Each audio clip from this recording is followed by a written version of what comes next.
Cəv çıxmışıq ucu. Şahyaylıq buradır. Şahyaylıq, şah düzü.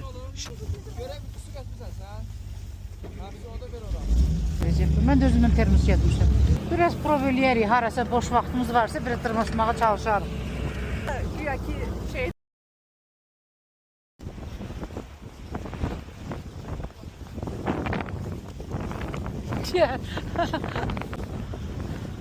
Qoy xanımları çəkim düşən yerdə.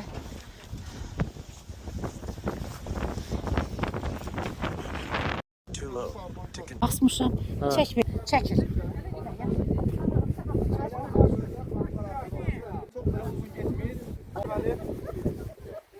Kes. Orada kimin ki? Bayrağım var.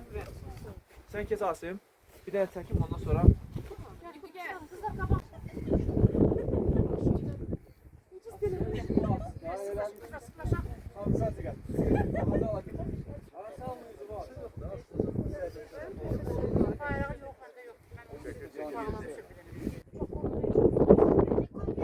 Yok biraz arkaya gelin arkaya. Bak.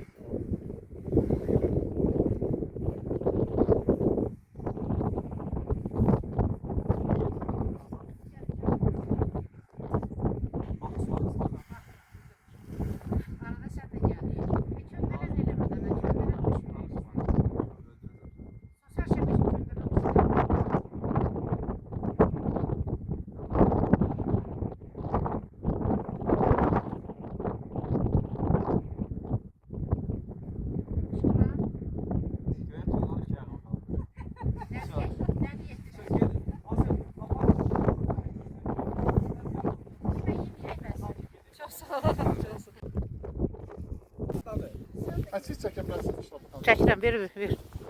Ver telefon. Mən də gözüm görmür səndə hər. Ben öyle. Çəkdim. Qışqıra bilərsiniz. Oraya koymuşum gözü stəkanları yanındadır. Söz çəkdim, 3 dənə elədim.